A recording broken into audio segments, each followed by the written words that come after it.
Muy buenos días. Antes de que corra mi tiempo, le solicito al diputado presidente de la mesa directiva que me conceda un minuto más, ya que considero que no es 5 minutos, no son el tiempo necesario para exponerla. Concedido, diputada. Muchísimas gracias.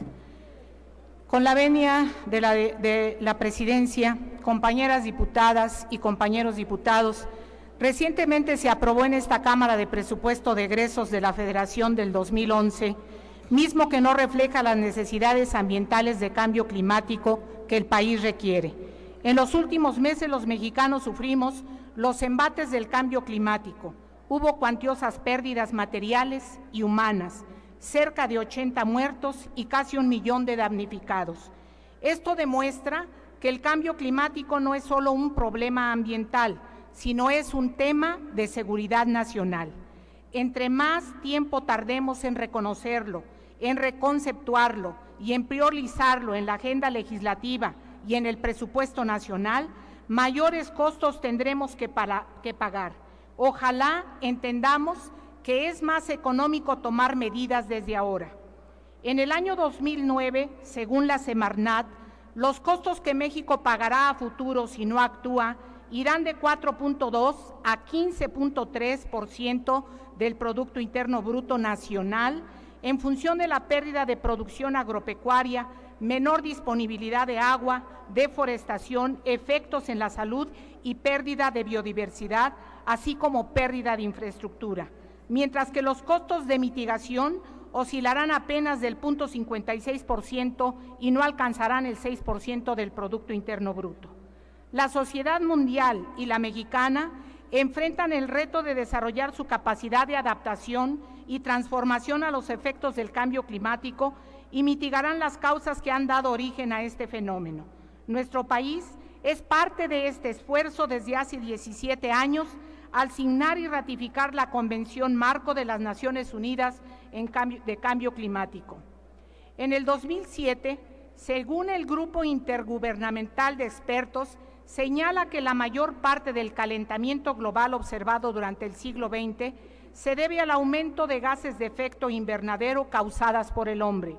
Algunos de los principales efectos de los incrementos en la temperatura son: en las zonas más secas, se espera que el cambio climático provoque la salinización y desertificación de la tierra agrícola. Se prevé la disminución de la productividad de cultivos importantes y de la ganadería, comprometiendo la seguridad alimentaria. Se espera inundación en zonas bajas por la subida del nivel del mar. Se prevé que el aumento de la temperatura marina en superficie tenga efecto adverso en los arrecifes del coral mesoamericano y cambie la ubicación de los bancos de peces en el sudeste del Pacífico. Se prevé que la desaparición de glaciares afecte significativamente la disponibilidad de agua para consumo humano, la agricultura y la generación de electricidad.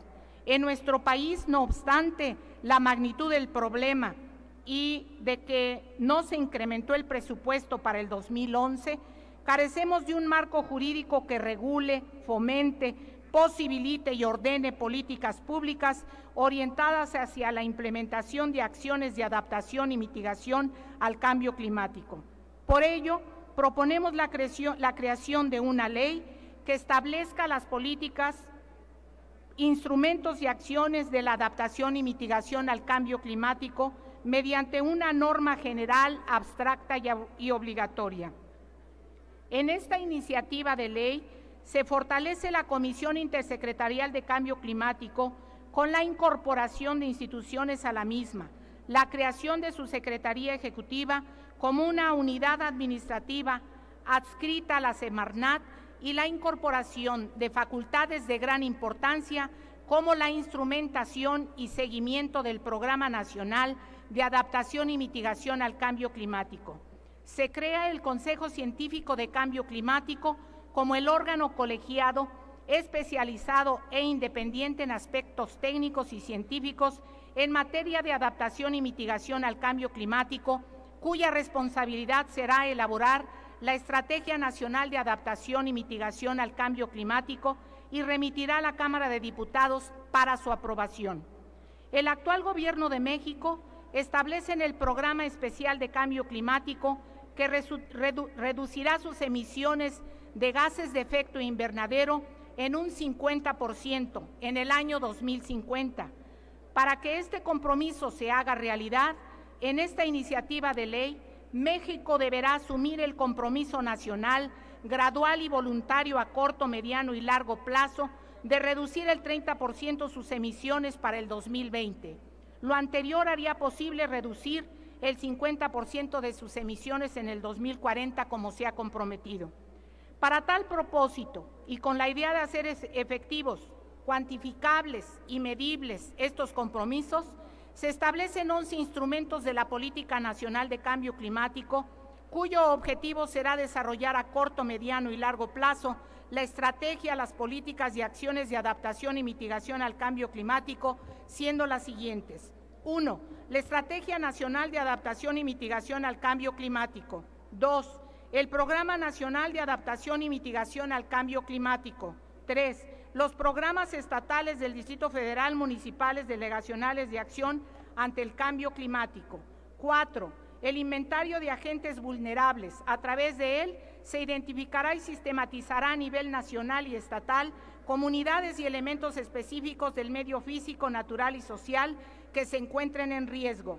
5. El Fondo de Carbono captará y canalizará recursos económicos para lograr los objetivos mencionados de las entidades federativas y municipios. 6. El presupuesto de carbono que propone el establecimiento de un límite de emisiones de compuesto de efecto invernadero en un determinado periodo de tiempo. Los restantes instrumentos que se enumeran en la ley son 7, ya no los voy a comentar. Se establece además en la presente iniciativa de ley atribuciones en materia de educación y cultura. El Instituto Nacional de Ecología, en coordinación con el Consejo Científico Climático, fomentará las acciones de investigación. Y quiero terminar diciéndoles que los objetivos fundamentales de la presente iniciativa de ley son fundamentalmente 3. Disminuir las emisiones de compuestos y gases de efecto invernadero, mantener el aumento de temperatura promedio del mundo por debajo de 2 grados centígrados y adaptarnos a los cambios climáticos. Quiero agradecer las valiosas aportaciones de instituciones nacionales e internacionales comprometidas con el tema y sobre todo las diputadas y diputados de varios partidos políticos que enriquecieron la presente iniciativa. Les propongo que por el bien de la humanidad, de las generaciones por venir, por el bien de nuestros hijos, apoyemos esta iniciativa, que la 61 legislatura del Congreso mexicano presente al mundo en la COP16 su disposición de sumarse al esfuerzo mundial de adaptación y mitigación al cambio climático mediante acciones sistémicas e institucionales que nos lleven a conformar una cultura de corresponsabilidad frente al medio ambiente. Señor presidente, le solicito se inserte íntegramente el texto de la presente iniciativa de Ley General de Adaptación y Mitigación al Cambio Climático en el diario de los debates y se turne a la Comisión Dictaminadora de Medio Ambiente y Recursos Naturales con opinión de la Comisión Especial sobre Cambio Climático. Por su atención, muchas gracias. Yo espero que se adhieran a esta ley.